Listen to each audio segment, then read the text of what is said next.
আমরা এই মুহূর্তে রয়েছে প্রধানমন্ত্রী কৃষি সিঞ্চয়ী যোজনার যে অফিসিয়ালি ওয়েব পেজ রয়েছে এই ওয়েব পেজ। এই সিঞ্চয়ী যোজনার জন্য যদি আপনি অ্যাপ্লিকেশন করতে চান অবশ্যই আপনাকে এই ওয়েব পেজেই ভিজিট করতে হবে। এবং এর আগে যখন আমরা অ্যাপ্লিকেশন করতাম প্রধানমন্ত্রী কৃষি সিঞ্চয়ী যোজনার জন্য, সেক্ষেত্রে অবশ্যই আমাদেরকে অফলাইনে অ্যাপ্লিকেশন করতে হতো। সেই অফলাইনে অ্যাপ্লিকেশন করার পরে অ্যাপ্লিকেশন ফর্মের সাথে প্রয়োজনীয় ডকুমেন্টস আমাদেরকে আমাদের যে নিয়ারেস্ট এডিও অফিস রয়েছে সেখানেই জমা করতে হতো। এইবার থেকে আপনারা খুব সহজেই অনলাইনেই এই অ্যাপ্লিকেশন প্রসেসটি বা আবেদন প্রসেসটি অবশ্যই কমপ্লিট করতে পারবেন। অ্যাপ্লিকেশন বা আবেদন করার জন্য অবশ্যই আপনাদেরকে ভিজিট করতে হবে pmksy.nic.in এই ওয়েব পেজে। এই ওয়েব পেজে যখনই আপনারা আসবেন এই ধরনের ড্যাশবোর্ড আপনাদের সামনে চলে আসবে। এখানে যারা অ্যাপ্লিকেশন করবেন এবং যারা আপনারা প্রান্তিক বা ক্ষুদ্র কৃষক তারা অবশ্যই আপনারা এখানে 100% ভর্তুকি পাচ্ছেন। অ্যাপ্লিকেশন করার জন্য যখনই আপনারা এই ওয়েব পেজে আসবেন এই ওয়েব পেজ থেকেই প্রধানমন্ত্রী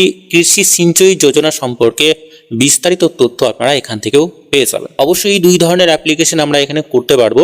আমরা যখনই এই ওয়েব পেজে আসবো এই ওয়েব পেজে আসার পরে এখানে আপনারা অবশ্যই একটু নিচের দিকে চলে আসবেন।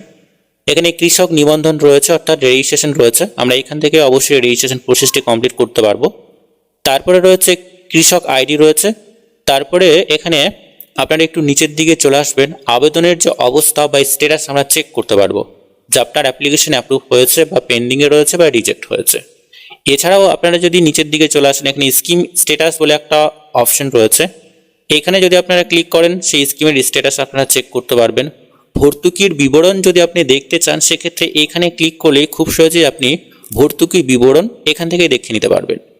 এখানে যখনই আপনারা অ্যাপ্লিকেশন করবেন দুই ধরনের কম্পোনেন্টের জন্য আপনারা অ্যাপ্লিকেশন করতে পারবেন। একটি হচ্ছে ড্রিপ সেচ আর আরেকটি হচ্ছে স্প্রিংকলার সেচ। এখানে দেখবেন নিচে কিছু ফটো রয়েছে বা ফটো এখানে দেখানো হচ্ছে। তো এখানে পাইপলাইনের মাধ্যমে যে ডিপ সেচ যে পাইপলাইন রয়েছে অর্থাৎ ফোটা ফোটা যে পাইপলাইনগুলো রয়েছে অর্থাৎ প্রত্যেকটা গাছের গোড়ায় এই পাইপলাইন দেওয়া হবে। এর সাথে সাথে যে পাম্প সেট রয়েছে সমস্ত কিছুই কিন্তু অবশ্যই দেওয়া হবে। এই ড্রিপ সেচের জন্য আপনারা অ্যাপ্লিকেশন করতে পারছেন। আর এখানে পরবর্তী যে ফটোটা এখানে এসছে এটা হচ্ছে যে স্প্রিংকলার সেচ অর্থাৎ এই স্প্রিংকলার সেচের জন্য আপনারা অ্যাপ্লিকেশন করতে পারবেন।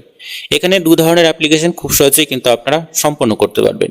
এবং এইখানে যে ভর্তুকির পরিমাণ রয়েছে যারা ক্ষুদ্র বা প্রান্তিক কৃষক রয়েছে তাদের ক্ষেত্রে 100% ভর্তুকি রয়েছে। অর্থাৎ এখানে কেন্দ্র সরকার থেকে অবশ্যই 55% ভর্তুকি দেওয়া হবে এবং 45% ভর্তুকি দেওয়া হবে রাজ্য সরকার থেকে। আমরা অ্যাপ্লিকেশন প্রসেসটি একটু দেখে নেব। এখানে যখনই আপনারা আসবেন এখানে কৃষি নিবন্ধন বলে একটা অপশন পাবেন, এইখানে আপনারা ক্লিক করে দেবেন। এইখানে যখনই আপনারা ক্লিক করবেন পরবর্তীতে এই ধরনের পেজ আপনাদের সামনে চলে আসবে। যারা নতুন অবশ্যই আপনারা নতুন প্রথম যে অপশনটি রয়েছে প্রথম অপশনটাকে আপনারা চুজ করবেন।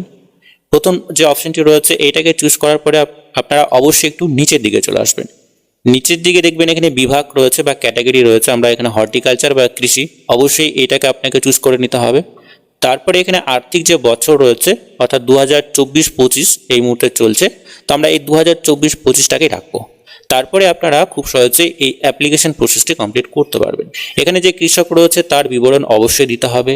আবেদনকারীর ধরন কি রয়েছে অবশ্যই আমরা এখান থেকে এটা সিলেক্ট করব, ঠিক আছে। তারপরে এখানে আমরা নিচের দিকে চলে আসবো। পার্সোনাল ডিটেলস রয়েছে যেমন আবেদনকারীর নাম, গার্জেন নেম, সম্পর্ক, আবেদনকারী যে সামাজিক অবস্থা, এছাড়াও শিক্ষাগত যোগ্যতা, মেল ফিমেল, বয়স, আর্থিক আয়, ইমেল আইডি, অবশ্যই মোবাইল নাম্বার এগুলো দিতে হবে। তারপরে আমরা নিচের দিকে চলে আসবো। এখানে পরিচয়পত্রের যে বিবরণ রয়েছে যেমন রেশন কার্ড নাম্বার দিতে হবে, প্যান কার্ড নাম্বার দিতে হবে, নির্বাচনী ভোটার কার্ডের যে নাম্বার রয়েছে সেটা দিতে হবে, কিষাণ ক্রেডিট কার্ডের যে নাম্বার রয়েছে আমরা এটা দিয়ে দেবো। তারপরে এখানে আধার আইডি অর্থাৎ আধার কার্ডের নাম্বার দিতে হবে। আমরা তারপরে একটু নিচের দিকে চলে আসবো। এখানে ঠিকানার যে বিবরণ রয়েছে যেমন রাজ্য রয়েছে, ডিস্ট্রিক্ট রয়েছে, এই সমস্ত কিছু দিতে হবে। তারপরে এখানে আপনার যে ব্লক রয়েছে, পিনকোড রয়েছে, পঞ্চায়েত রয়েছে, পঞ্চায়েতের সাথে সাথে এখানে যে আপনাদের যে মোবাইল নাম্বার রয়েছে এবং গ্রাম বাসস্থান অবশ্যই আপনাকে এটা সম্পন্ন করতে হবে। এইটুকুটা কমপ্লিট করার পরে আমরা নিচের দিকে চলে আসবো। নিচের দিকে ব্যাংকের যে বিবরণ রয়েছে অর্থাৎ ব্যাংকের নাম রয়েছে, ব্যাংকের শাখার নাম, আইএফসি কোড, ব্যাংকের যে অ্যাকাউন্ট নাম্বার অবশ্যই আমাদেরকে এখানে দিতে হবে। অবশ্যই এখানে একটি ছবি আপলোড করতে হবে।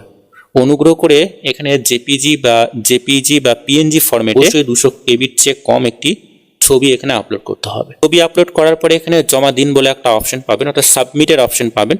অবশ্যই আপনারা এখানে সাবমিটে ক্লিক করে দেবেন। সাবমিটে ক্লিক করলেই অবশ্যই আপনারা এখানে অ্যাকনোলেজমেন্ট নাম্বার পেয়ে যাবেন এবং খুব সহজে আপনারা সেই অ্যাপ্লিকেশন যে নাম্বার রয়েছে বা অ্যাকনোলেজমেন্ট যে নাম্বার রয়েছে, আমরা যদি এখানে হোম পেজে আসি, হোম পেজে এসে এখানে স্ট্যাটাস চেকের একটা অপশন রয়েছে, তো সেই স্ট্যাটাস আপনারা সেই নাম্বার দিয়ে খুব সহজে এখান থেকে চেক করে নিতে পারবেন। এখানে আসার পরে দেখবেন এখানে আবেদনকারীর যে অবস্থা রয়েছে এখানে ক্লিক করবেন। এখানে ক্লিক করে অবশ্যই আপনাকে ফাইন্যান্সিয়াল যে ইয়ারটা রয়েছে 2024-25 এটাকে আমরা সিলেক্ট করব। আবেদনকারী যে রেজিস্ট্রেশন নাম্বার রয়েছে সেটা এখানে আমাদেরকে দিতে হবে। দেওয়ার পরে জমা দিন বলে একটা অপশন পাবেন বা এখানে সাবমিটের একটা অপশন পাবেন। সাবমিটে ক্লিক করা মাত্রই আপনার যে স্ট্যাটাস রয়েছে এটা এখানে শো করবে। যে সমস্ত কৃষক বন্ধুরা আপনারা অ্যাপ্লিকেশন করতে চাইছেন 2024-25 সিজনের জন্য, অবশ্যই আপনারা অ্যাপ্লিকেশন করুন এবং এই অ্যাপ্লিকেশন করার পরে অবশ্যই আপনারা খুব সহজে এখান থেকে স্ট্যাটাস চেক করতে পারবেন। যে সমস্ত ক্ষুদ্র বা প্রান্তিক কৃষক বন্ধুরা যারা আপনারা রয়েছেন তারা অবশ্যই 100% ভর্তুকি পেতে চলেছেন। আজকের এই ভিডিওর মাধ্যমে ছোট্ট একটি আপডেট, কিন্তু খুবই গুরুত্বপূর্ণ একটি আপডেট। এবার থেকে অনলাইনে অ্যাপ্লিকেশন করে প্রধানমন্ত্রী কৃষি সিঞ্চয়ী যোজনার যে বেনিফিট রয়েছে অবশ্যই সেই বেনিফিট অবশ্যই পেতে পারেন। আজকের এই ভিডিওর মাধ্যমে এইটুকুই। পরবর্তী বা নতুন আপডেট যদি আসে অবশ্যই আমরা আপনাদেরকে জানিয়ে দেবো। তো ততক্ষণে বন্ধুরা প্রত্যেকেই সুস্থ এবং ভালো থাকবেন।